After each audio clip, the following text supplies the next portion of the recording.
I want to welcome Swami Muktibodhananda, zooming in all the way from Brisbane, Australia. And I really want to thank you for sharing time with us. As I was saying before when we were meeting, we have a lot of students from really all over the world who are about to embark on a 2-year study of the Hatha Yoga Pradipika with YSI. And this is really our kickoff event. And so I'm so happy that you agreed to join us. And I'd like to welcome everybody that is here. I'd like to invite you to turn on your cameras so we can connect with you visually. We're going to, share in conversation with Swamiji, and then as we go, please type in some questions in the chat, and Sophia will consolidate them and organize them and moderate. And we'll have some time at the end for a Q&A. I also want to thank our translators. When, not if, we go too fast, please do the slow down mudra. I don't think it made it into the Pradipika in the mudra section, but for us that will be important. Please just let us know. And I'll try to talk slowly. I'm a little excited, so we'll be sharing a discussion with Swamiji about her experiences and her translation of the Pradipika. And like I said, we'll have a bit of time for a Q&A at the end. So a little bit of history. Swamiji has been leading retreats in Vancouver for many years with a good friend of mine and original YSI teacher, Yvonne. I think she might be here. We would love to have you back teaching with us, Yvonne. But it was on one of those retreats that I was able to meet Swamiji. And I was really nervous because it was kind of like meeting one of my heroes. I kind of like a crush on Swamiji secretly. And sometimes when you meet people that you look up to and they turn out to be such a jerk that it's really disappointing.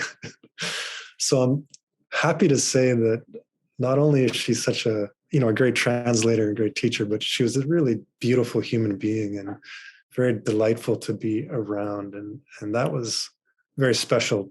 So thank you again for coming to share time with us. I really appreciate it. And instead of starting with the bio, I just wanted to start by asking you questions about your life and let that be the bio, let the story be the bio. So firstly, you went off to study in India at the age of 17, I believe, 17. And so what were you thinking? And what was it like? And what did your parents say? What was going on? I know what my parents would have said. So if you could share that story, that would be great.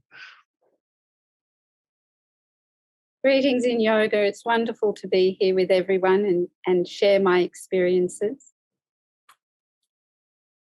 For me, yoga actually started when I was about 7 because I used to get tonsillitis all the time. And I knew I was doing it to myself.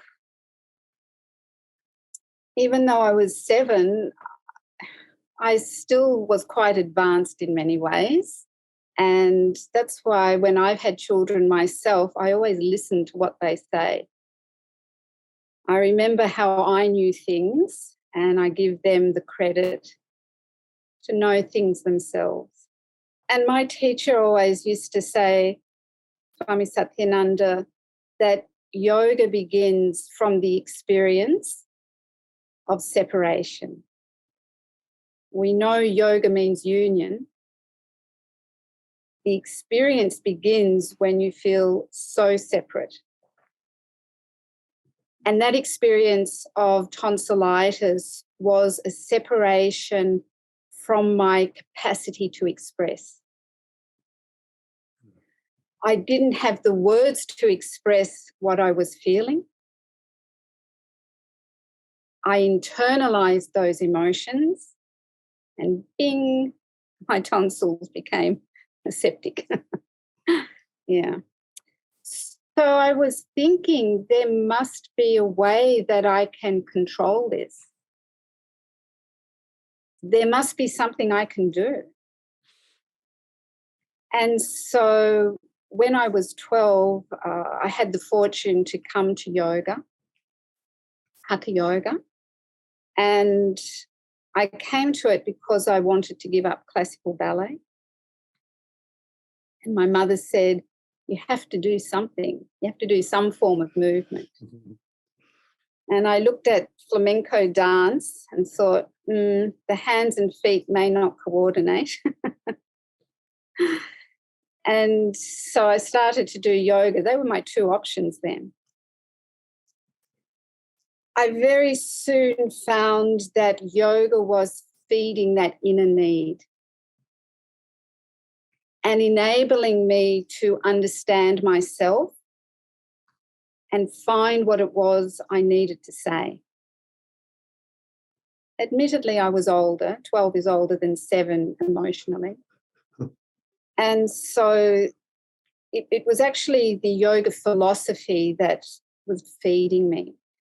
At this yoga school, they had philosophical classes, and my mother would bring home books on yoga philosophy. Yeah. One of the books she brought home was called Secret of the Andes. It's a very old book, and it spoke of a spiritual brotherhood. And I thought, yes, that's what I want, a spiritual brotherhood, sisterhood, peoplehood, whatever you want to call it. In those days, it was brotherhood.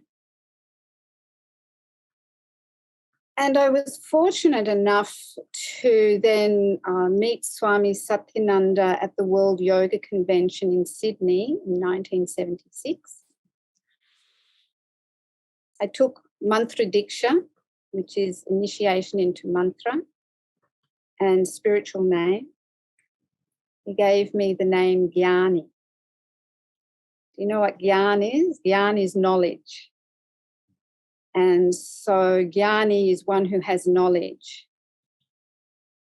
And many years later, Sri Swamiji said to my mother, I can't tell Muktibodh anything. She always says, I know. And if you're into astrology, I have 3 planets in Sagittarius, and it's a quality of Sagittarius to say I know. But I did know things, and I knew I had to go to India to further my knowledge of yoga. This was when I was 16. And I mean, I was a normal teenage kid, and I had normal desires of a teenager. But this philosophical desire and urge to know innately who I am was stronger. And my parents gave me the opportunity to study with Swami Satyananda in India. And I got angry. I was angry because I knew I had to do it. And I knew what I'd be missing out on. Yeah. Yeah. That's funny. A lot of us study with Geshe Michael, and his teacher gave him the nickname, I know, also. Every time he said something, Geshe Michael would say, I know. So his teacher used to call him that, Mr. I know.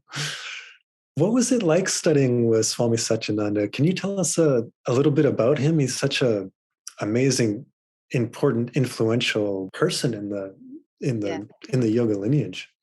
Any funny stories? What was he like? Funny, interesting, and inspiring. And, you know, when I first met him, I didn't know I wanted a guru. And I'd seen a photo of him and I burst out crying for a whole hour. My mother said, have a shower, a cold shower. And because my mother told me to do it, I didn't. Eventually I did, and I stopped crying. And when I met him, there was a crowd of people. The crowd opened. And when you see Swami Satyananda in photos, you think he's very large and tall. He's shorter than me, and I'm 5'2 3/4. Don't forget the 3/4. So, I mean, I got a surprise when I looked straight into his eyes. He looked at me, and in my head, he said, "Oh, so that's who you are." And I got the shock of my life. Wow. And recently, I learned that when Swami Niranjananand, Swamiji's predecessor, had been initiated into Paramahansa, it's a particular order, he was given a crystal ball, like a lingam, crystal lingam. And it was Sri Swamiji's crystal lingam. He gave it to Swami Niranjan, and he said, when you use this, when you look into this, you will see all your disciples and all their past, present, and future. So then I understood what I heard him say when I was 16. Yeah. I made the connection there because Sri Swamiji had seen everyone. And he used to say things along the way, and it would happen years later. But for me, one of the funny things was I was told never to do headstand, Sirshasana. It's meant to be the king of asana. He told me never do it. Sorry, that was Surya Namaskar, not Sirshasana. Surya Namaskar, the 12 series of asana. He told me never to do Surya Namaskar, never to teach headstand. So in winter it would get cold and we just wore very thin clothes. And I'd do one round of Surya Namaskar. Salute to the sun. I thought, one round, what's that going to hurt? 5 a.m. in the morning, knock on my door, Swamiji's calling you.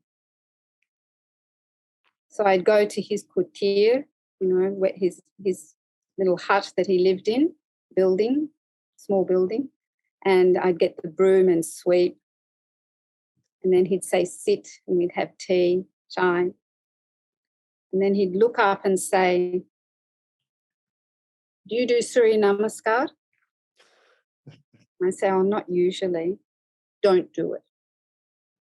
It happened 3 times, and after that I stopped doing it. I had to find other ways to keep warm.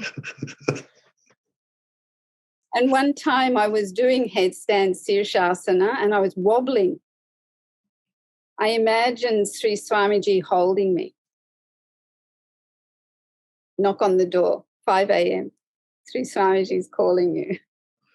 Get the broom and sweep, call it jaru. He'd sit down, have tea. And he'd say, can you hold your balance in Sirshasana?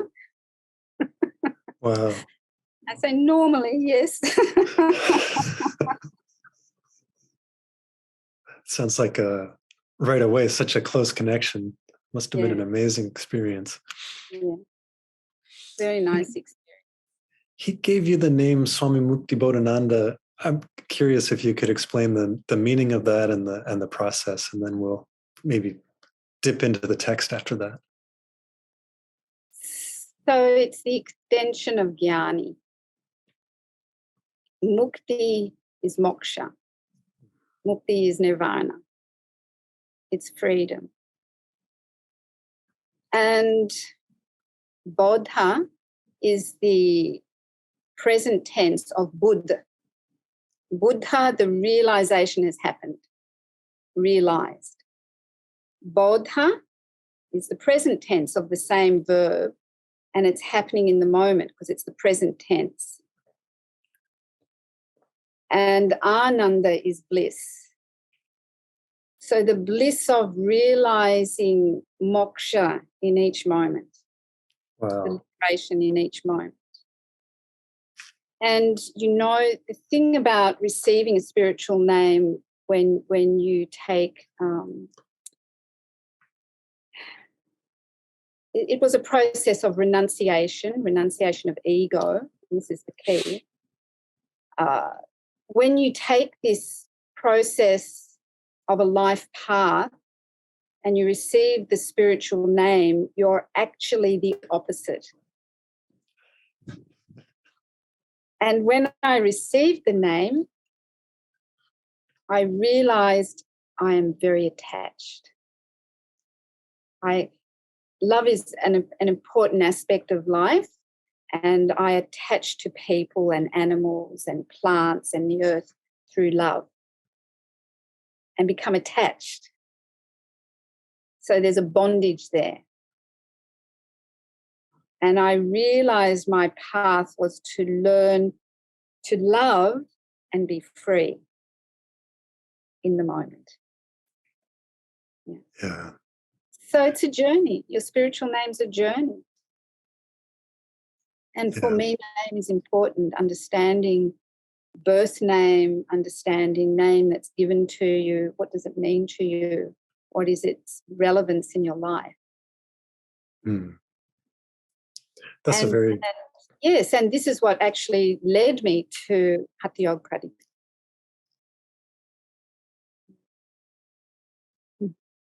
Let's talk about the Pradipika a little bit. Many of our students have recently finished a 2-year journey through the Yoga Sutra, verse by verse, and a lot of them haven't really had any exposure to the Pradipika. And they're asking me, well, why should I study it? Or what's the difference between the Pradipika and the Yoga Sutra? So I wanted to start by asking you, what is the difference between the Yoga Sutra and the Hatha Yoga Pradipika? Are they two different systems? Are they the same? How would you characterize those two great texts? Are they two different systems? Yes and no. And the difference is many hundreds of years. And society changes in hundreds of years. So Patanjali really coexisted at the same time as Siddhartha Gautama. And so what Siddhartha Gautama went through in his process was a process of the society at the time and many yogic practices. And this is what Patanjali wrote about, the yoga of the time, which involved a lot of austerity. So what you find in Patanjali's Yoga Sutras is that the asana is a steady, comfortable position of the body, referred to as a sitting position.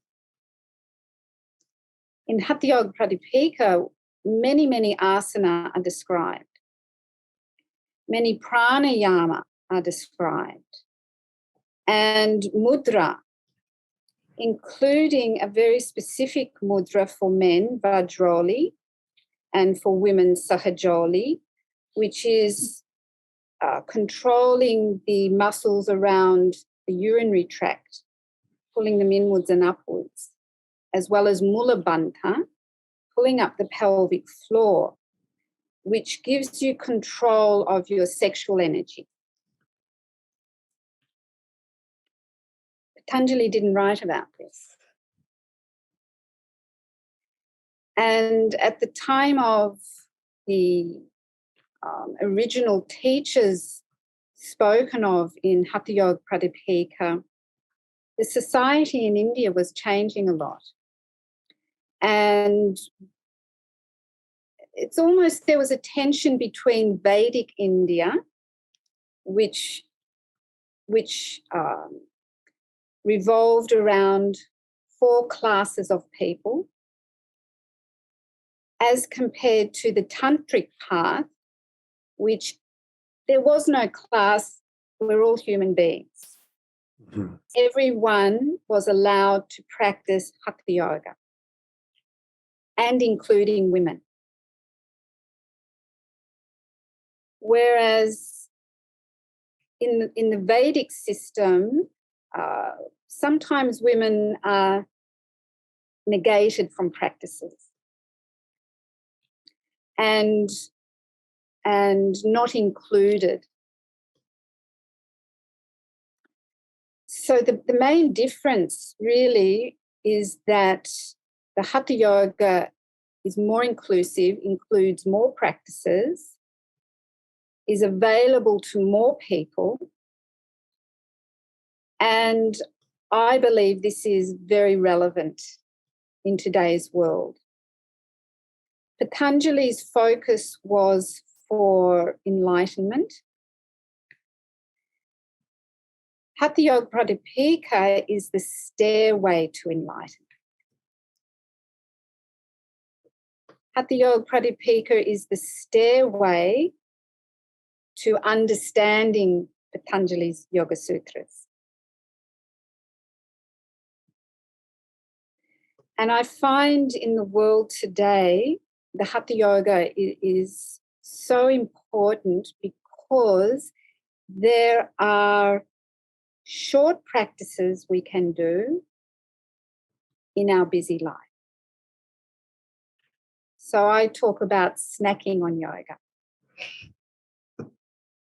You know, like when you first get up in the morning and you're preparing for the day, and if you're a householder, you're living in society, maybe you have family, maybe you don't. There's so many things that we need to do in our personal life. How do we fit personal practice in? And I've noticed this is a growing issue in the world. So snack on a few bandhas before you have breakfast. Lox, noli. It's one of the cleansing techniques of Hatha Yoga. Mm-hmm. Patanjali didn't speak about cleansing practices. Whereas in the Hatha Yoga Pradipika, they describe, basically it's called Shat Karma, 6 main techniques of cleansing the body. And this helps you then to cleanse the mind. Yeah, I wanted to specifically ask you about that because that's my take also. It reminds me of a quote by Arjuna where he complains to Krishna. He says, the mind is harder to control than the wind. And it seems to me that's a big difference between the Yoga Sutras and the Hatha Yoga Pradipika. And in your introduction to your translation, which I recommend all of you get, and we'll talk about this a little bit later, but you say Swamarama doesn't start with mental discipline. He doesn't start with the ethical principles of yamas and niyamas. First, we need to purify through the practices of the Shat Karmas. And so I was hoping you could speak a little bit about how that approach is different, what the Shat Karmas are, and how they prepare us for practices like pranayama and meditation.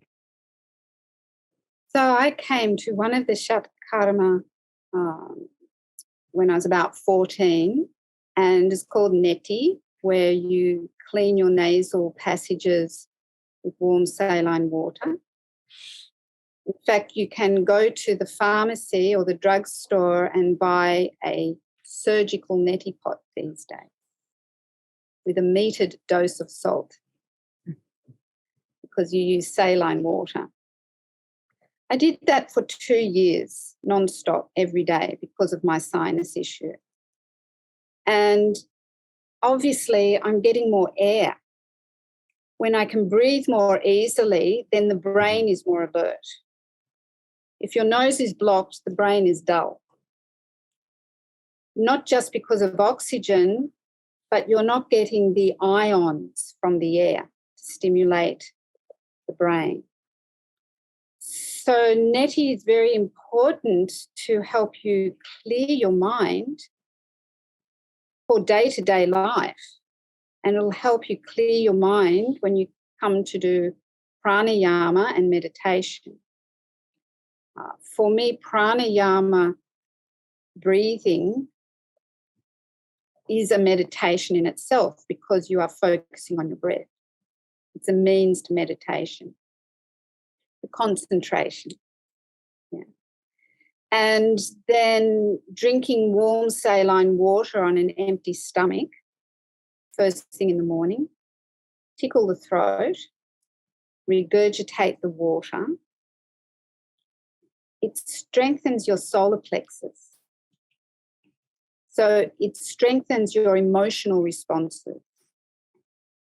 You're more able to manage the stresses of life. Now, of course, there are certain health restrictions there. Some people should not do these practices.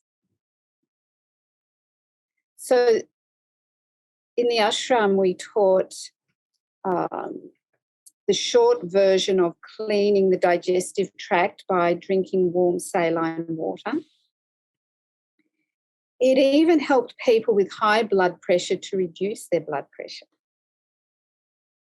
So normally we say to people with high blood pressure, don't use salt or use less salt.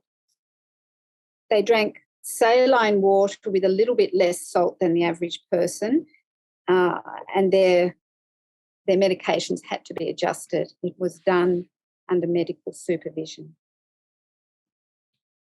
So what happens when you reduce your blood pressure? You're going to be less stressed. You know, when the blood pressure is high, sympathetic nervous system kicks in, and even fight and flight will kick in. So by reducing that, you're more calm. If you're more calm, it's easier to meditate, study, or live a normal life, whatever's normal these days. So these practices, they work on the body physiologically to calm the mind. You can't do meditation with a busy mind. Yeah.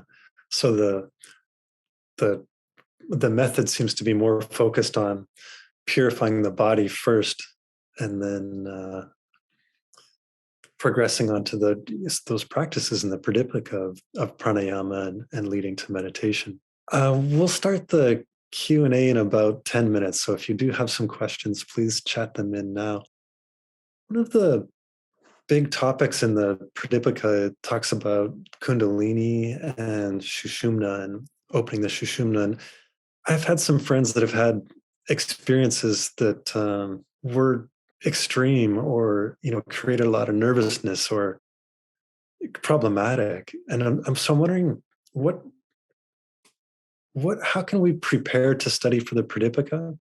What cautions should we take, or what advice do you have for people that are about to embark on this text? Everything in life in moderation. So having a teacher to learn the practices through is paramount. The text will give you indication how to practice, and there are things that are left out. The teacher fills in these practices. So most important is to have a teacher to guide you through this, and do it gradually. Yeah? Like once Sri Swamiji said to me, you can increase the duration of your sadhana, your practice. And I was already doing many hours practice. I was eating one meal a day, and so it allowed more time for practice. He didn't tell me what specifically to do. He just said, increase the time of your practice. So I did headstand for 30 minutes. I got really sick after that, very, very sick. And I learned a lesson. I tend to take that sort of instruction to the nth degree because I'm enthusiastic and passionate about what I'm doing. Jumped right in. He gave you the green light and you went. Woohoo! I mentioned Oh, go ahead. Moderation. Yeah. I mentioned your translation of the text, and it's one of the few commentaries that I've come across. There's 100 commentaries on the Yoga Sutras. I've looked at a lot of them, and there's really very few on the Pradipika. I was talking to Karina, and she's got one in Russia, so it's been translated into Russian. And I've just used this text so much, your translation. I'm wondering if you could share a little bit of your process of translating it and learning Sanskrit, and the story of it. Must have been it's a long work, and it must have been quite the journey, quite the accomplishment to finish it. And Yes, thank you for it. It's just amazing. It took 2 years solid. Every day, every evening revolved around my thoughts about what the verses meant and what was the experience. So most of the practices I did myself. And there were one or two I couldn't do for various reasons. There's a practice called Vastradauti, where you swallow a very thin muslin cloth. It's not very wide, and you sip it, and you don't fully swallow it. You leave some out, and you don't leave it there longer than 10 minutes. I had difficulty swallowing it, and that I couldn't do. I couldn't get past being able to swallow it. So, as I say, there are a few practices that I wasn't able to do, though I taught it and I saw the benefits for people with asthma. It moves from the body. So every day and night revolved around thinking and researching and practicing what was in each chapter. There are 4 chapters. And then I got to the 4th chapter on samadhi, on transcendence. And I thought, what do I know? And I got hepatitis. And I was in bed for a whole month, couldn't do anything, couldn't think. When I recovered and I started watering, I had a garden patch, and carrying the heavy hose,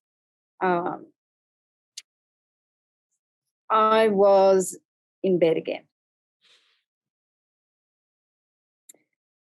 And I'm still in the back of my mind and unconscious thinking, what is samadhi? What is transcendence? It was actually after going through that process of hepatitis that I suddenly understood. And I understood why I couldn't understand it. There was a blockage at the navel center, Manipura chakra. And until I had cleared that blockage, I wasn't able to understand other experiences of Kundalini that you were talking about before, transcending the normal state of mind in deep meditation. When I say normal state of mind, it's to do with ego. You see, I'm thinking, what do I know about samadhi? The I in me knows nothing about samadhi. It never can. The ego does not exist in samadhi, so it can't understand. And when that ego had dissolved at Manipur, then I understood about samadhi.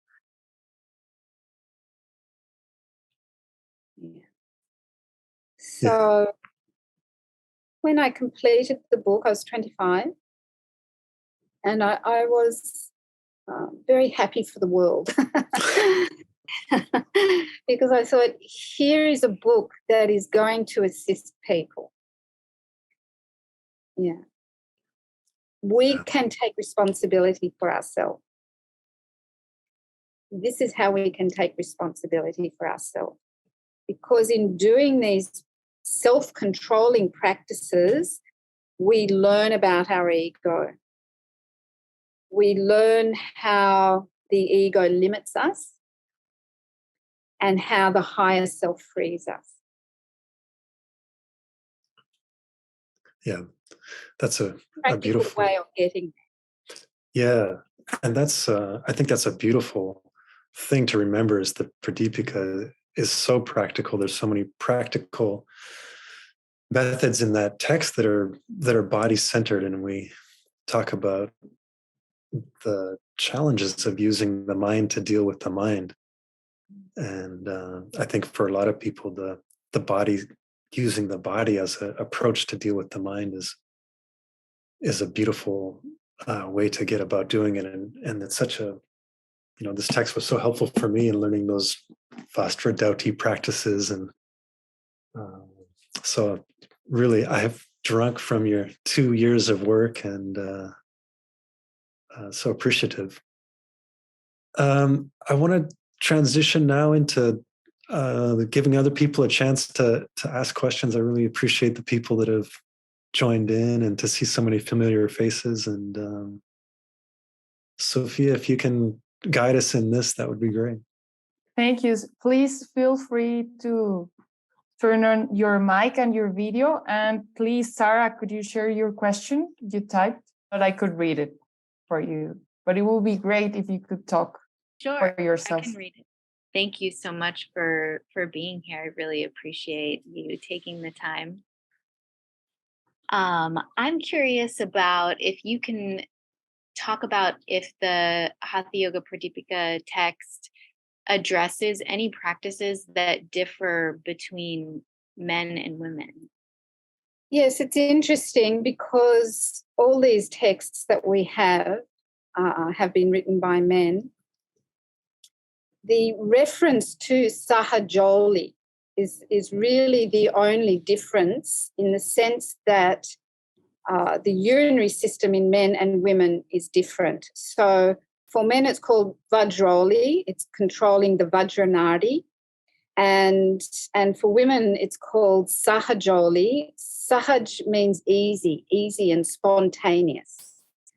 So we can spontaneously control the energy, or rather I should say the essence of the energy here. Earle is referring to the essence, the ojas, of the urinary system, the urinary tract area. So this is behind the pubic bone. And this, when we're practicing, it actually, it can give you sexual feelings as well. So it's about controlling those sexual feelings. And for men, it's the same practice. For women, it's the same practice, but it has a different name. And therefore, we consider them as different practices, because the physiology of the body is different in that area of the body. Apart from that, all the practices are the same. And what you will find, for example, with the asana, Mayurasana, peacock pose, it's very much designed for the male body, because it's working with the muscles of the chest and upper arms. It doesn't mean women can't do it. It's just designed more for the male body. And so you're balancing on your hands. You turn the hands back, the elbows press into the large intestine, the ascending and descending colon area. And you're lifting your legs behind you. So a lot of weight on the arms. And women can practice this. It's not that women can't practice it. So all the practices mentioned in the book are for men and women both. It's just the Sahajoli has a different name because of the different anatomy. Yeah. That's the only difference. Everything is the same because we're all human beings. Does that answer your question, Sarah? Yes, thank you. Thank you, Swamiji. So, Isabel, are you there? Oh, yes. Thank you, Swamini. Thank you for the inspiring story. My question is regarding how shall we listen to the master's instruction? Because along the way, there will be, for me, I'm talking about a lot doubt regarding master's instruction. One side I cannot really follow because it's very difficult to do. And the other side we know is not good to not follow. And I'm in that dilemma. How shall I follow master's instruction? That's exactly what you described at the beginning, like your master is telling you not to do Surya Namaskar, not to teach handstand. Have you ever had this kind of situation that why I'm not allowed to do this while others can do? And how can we follow master's instruction? Thank you very much. This is an important question for everybody, Isabel. What anybody tells us, whether they are a master or your parents or your brother, your sibling, anybody, your teacher, they're giving you information. It might be a command, it's still information. And even when Sri Swamiji told me to do something or not, I viewed it in that light. This is information. And I would weigh it up in my mind. Is this useful information for me? So, for example, every time I did Surya Namaskar, I would get sick afterwards. I don't know why. It's just what happened. So after the third time of feeling cold and then doing Surya Namaskar and being told not to, and then becoming sick, I realised there was something about this practice that didn't suit me. I didn't need to know what it was. I just don't do it. I'll do variations of Surya Namaskar, like Chandra Namaskar. It has 12 practices. I will add in and subtract asana, but it's not Surya Namaskar anymore. How do you know? You don't know when somebody tells you something. You need to realise how much you value what the person is saying. Is it true what they are saying? Is it true to you? And it's really important that we make our own choices. Life is about making choices. Sometimes we feel we don't have a choice. There's always two choices, both have consequences. So we decide, what do we value the most? Sri Swamiji told me to memorise the verses of Hatha Yoga Pradipika. I tried. I probably memorised 2 verses. And then he gave up asking me, have you memorised it? And ultimately, remembering Hatha Yoga Pradipika verses are of no benefit to me. I've got the book. I can pick it up. I can look at it. Do you know? So everything in life is, everything you see and hear and feel is sensory information. And we make the choice, is this valuable information? Is it useful information? Am I going to follow it or not? It's your choice. Yeah. If it doesn't feel good, then don't follow it. We have 3 spaces in our energy body where we receive information. Here, space of the consciousness. Information comes in as a picture, an idea, a concept. Heart space, it's a feeling, an emotional feeling. And then gut instinct, the abdominal space, gut instinct. You might go somewhere and it doesn't feel good in your gut to be there. Get out. You see what I mean? So we receive information and we need to decide what we are going to do with that information. That is self-empowerment. Yeah. Beautiful and important question, beautiful answer. Yeah. Quick reminder, we have a time for a few more questions. When you do ask your question, to speak slowly for our translators. We have 3 more questions. And Chloe, are you ready? Hello.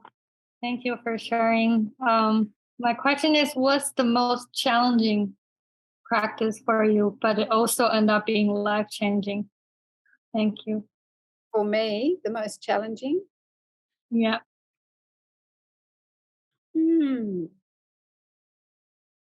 Well, I suppose it was the Vastradoti, so I couldn't do it.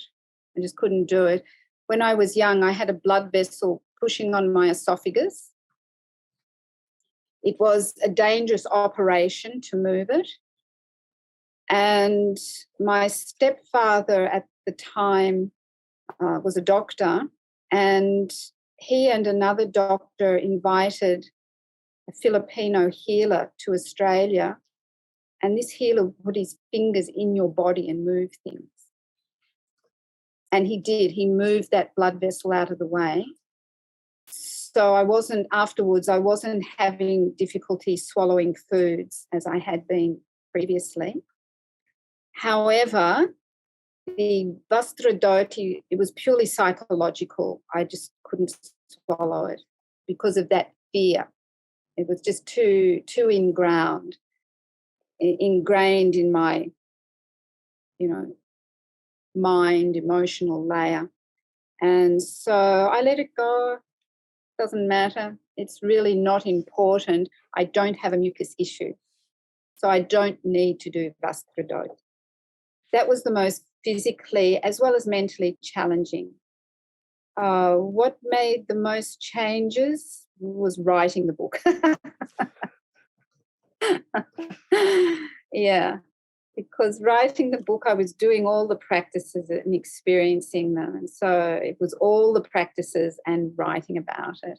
And because I had to research as well through other books and other readings, and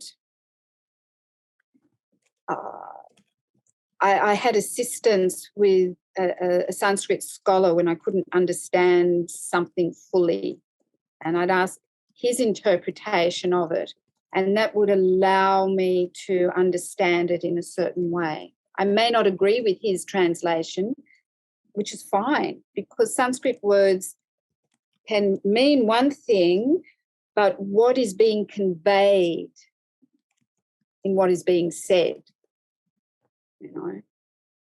So they might talk about when the sun is in the channel of the moon. What does that mean?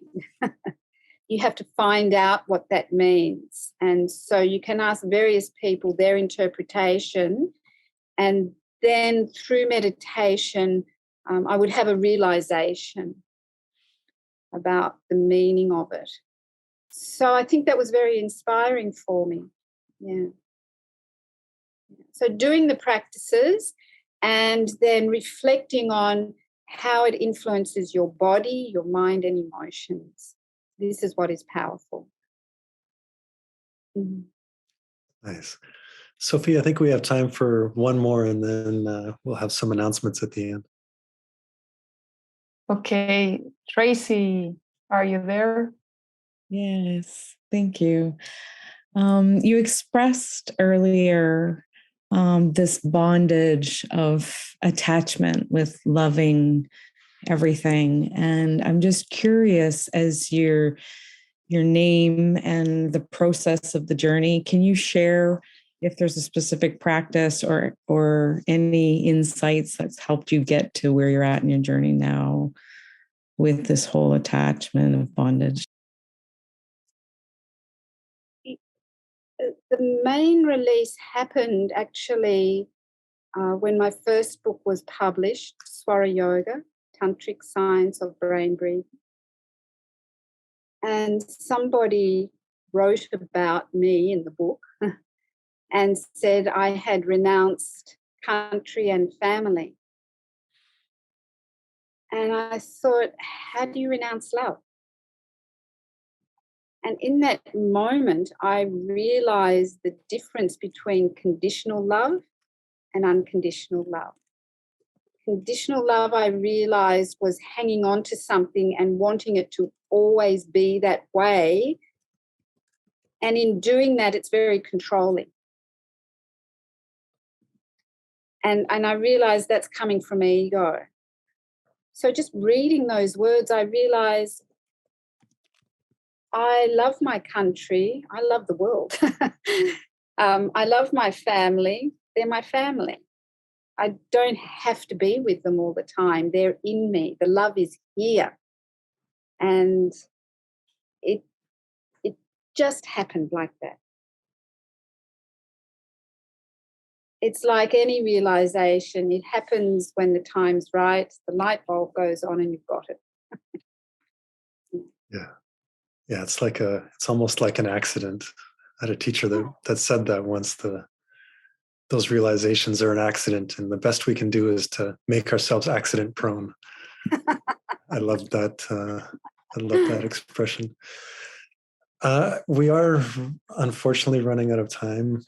I wanted to give a shout out to Ivana's here, and she is organizing a retreat for Swamiji No, you're not organizing a retreat. She is doing a retreat in Sea to Sky.